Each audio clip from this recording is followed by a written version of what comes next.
Now, well, student, the next topic it is about the behavior of the electric dipole in a non-uniform electric field. The last video was behavior of the electric dipole in a uniform electric field. What was the conclusion? Dipole is placed in a uniform field. Resultant force is zero, but torque is not zero. But now the dipole it is placed in a non-uniform electric field.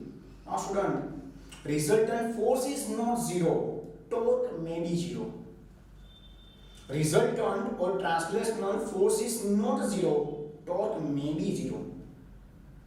It is a opposite conclusion. It is a opposite conclusion when the dipole is placed in a uniform electric field. Right? Student, before start this theory, first of all, observe the diagram properly. Slightly different from your textbook diagram. First of all, draw the non-uniform electric field. Non-uniform electric field means what? Field lines are not parallel. These field lines are produced from the point charge. Field lines are not parallel. These field lines are produced from the point charge. That is called the non-uniform electric field. So this is the arrows of the non-uniform electric field. Observe this diagram. Here is a crowded electric field lines. Crowded electric field lines. Crowded electric field lines represent a strong electric field. But here it is a sparse electric field, separated electric field. Separated electric field represents the weak electric field. Crowded, strong electric field. Separated, it is a weak electric field. Now you place the dipole. This dipole is placed parallel to the field and this dipole is placed anti-parallel to the field. Into the first diagram, dipole is placed parallel to the field and this dipole is placed, it is anti-parallel to the field. Here plus Q charge, it is to be lying in a strong electric field. Here the minus Q charge is lying in a strong electric field. Minus Q charge, it is in a weak field. Plus Q charge, it is in a weak field. That means what? Dipole is reversed into the second case. The dipole is reversed into the second case. Then this dipole, it is just experience the resultant force or translational force. But it do not produce the torque. Because the torque is zero when dipole is placed in an external electric field, when it is aligned parallel to the field and when it is aligned anti-parallel to the field. Okay? There is some explanation. First explanation, if the field is non-uniform, the net force will be non-zero and it is not zero. Another statement. Now suppose dipole is placed parallel or anti-parallel to the field. Total torque is zero, but total force is not zero. Already we stated this statement that when the dipole is placed in a non-uniform electric field, resultant force is not zero. Non-zero means but torque is zero. Okay? Now the some explanation about the diagram is completed. Where here it is a crowded field, so it is shows that direction of increasing field towards the right hand side. Towards the right hand side. Again same explanation. It is a crowded field. It is a direction of increasing field. Towards the right side, direction of the increasing field. Okay. Now student, this is our plus Q charge.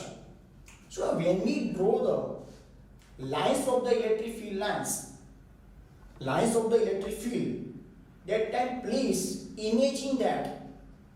Suppose we draw the arrow towards the right side. There is a imaginary, this side plus Q charge and this side is a minus Q charge. When we draw the arrow right like this, then this side will be a imaginary plus Q charge, imaginary minus Q charge. Okay? So here is a imaginary minus Q charge. Then what happened? Plus Q minus Q, force on the plus Q acting towards right. Acting towards the right. Here is a imaginary plus Q charge, this side. Plus Q minus Q. The force acting on the minus Q, imaginary towards the left side. Here this plus Q charge, it is lying into the strong electric field. It is lying in a strong electric field so that the resultant force acting on the plus Q towards the right side. Therefore they write down direction of the net force towards the right hand side. Towards the right hand side. Clear? When the dipole is parallel to the electric field E, non-uniform electric field E, then the net force acting towards the right hand side and direction of the increasing field is also towards the right hand side. So now into the second diagram. Again, this is the same direction of the increasing electric field. It is the direction of the increasing electric field towards the right hand side. But what happened? Polarity of the charge is reversed now. So then here there is a minus q charge, imaginary. Between minus q, which force acting repulsive towards left. So that force acting on a minus q, it is towards left. So here there is a imaginary plus q charge. So that between plus q, force will be acting towards the right hand side. But therefore the force acting on the plus q charge towards the right hand side. That means what? Direction of the force into the second case are reverse. Well, this minus q charge, it is lying in a strong electric field E. Between these two minus q charge, strong repulsive force acting. Therefore, the net force will be acting towards the left hand side. The direction of the net force towards the left hand side. When dipole is parallel to the non-uniform electric field, net force acting towards right side. When the dipole is anti-parallel to the non-uniform electric field, the net force is acting towards the left hand side. But it is only experience of which force? Resultant translational force. But the torque is zero. It does not produce the work torque. Now there is a whatever we have discussed in this theory that is to be explained into this one. As shown in figure A. If a dipole is parallel to the increasing field, dipole has net force in the direction of the increasing field. Dipole has a net force in the direction of the increasing field. Another statement. As shown in figure B, if the dipole is anti-parallel to the increasing field, the dipole has net force in the direction of decreasing field. The dipole has a net force in the direction of the decreasing field. This is the direction of the increasing field. This is the direction of the increasing field.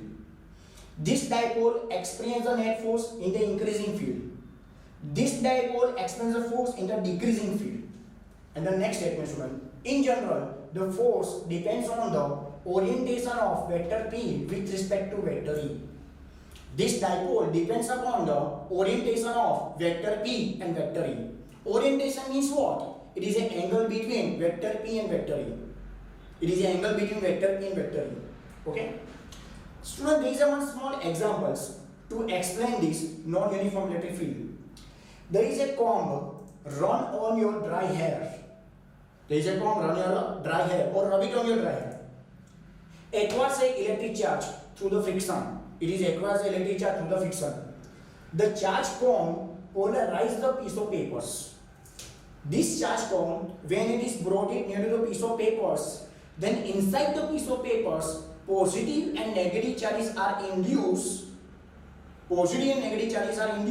That is called polarization. Therefore, when the charge cone it is brought it near to the piece of papers, then we can say that the piece of papers are get polarized. Polarized means what? Positive and negative charges are going to separate. Okay?